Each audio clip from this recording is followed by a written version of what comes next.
এখন তো ওষুধ খেয়েছে, এটা নর্মাল, তার সবসময় প্রেশার হাই হয়ে যায়, প্রেশার সবসময় হাই।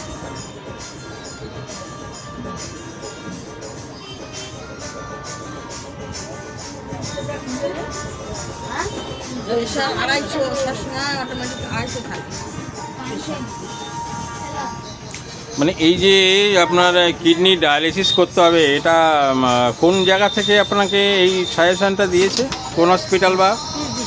পিজি হসপিটাল থেকে। আচ্ছা, আপনার বাড়ি তো সেই ওই রাজবাড়ি নাকি না? রাজবাড়ি বাজারের কাছেই? বাজার বাজার গ্রামটা? হ্যাঁ, তবু গ্রামটার নাম নলকোড়া। ঠিক আছে। তারা কবে থেকে ডায়ালিসিস করা শুরু করলো? ওরা বলেছে 6 মাস পরে। 6 মাস পরের থেকে। 3 মাস হয়ে গেছে, আর 3 মাস পর থেকে। আচ্ছা, এখন কি কি অসুবিধা হচ্ছে আপনার? আমার এখন অসুবিধা হচ্ছে, একটা ভারী কোনো কাজ করলি, ওষুধ করলি, এই 2 পাঁজরা ফেটে যায়, যন্ত্রণায় পিঠির চাল ফেটে যায়।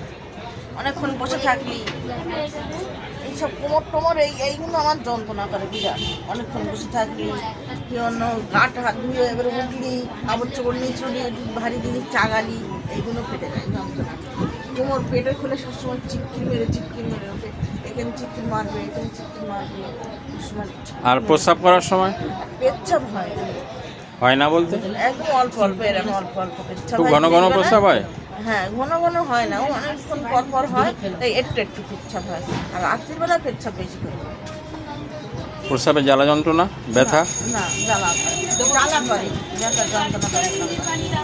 ঠিক আছে। জ্বালা করে আর গরম। তাহলে হসপিটালের সাজেশন যে এখন আপনাকে ডায়ালিসিস করতে হবে।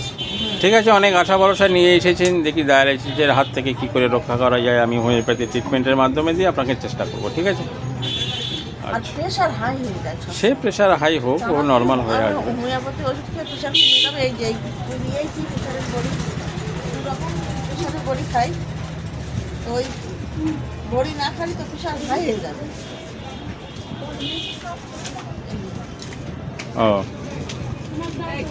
ঠিক আছে, আমি দেখে নিয়েছি, যাতে এই ওষুধগুলো বন্ধ করে দেওয়া যায় পরবর্তীতে।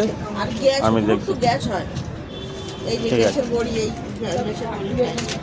বাবা, গ্যাস হয়। তাহলে এত যদি আপনি ওষুধ খান, তাহলে আপনি কী করে সুস্থ হবেন বলুন তো? বাড়ি রয়েছে। আরও ওষুধ বাড়িতে রয়েছে। ঠিক আছে, এগুলো রাখুন, আমি রিপোর্টগুলো দেখেছি, দেখা যাক কতটা সুস্থ করা যায় অল্প দিনের মধ্যে।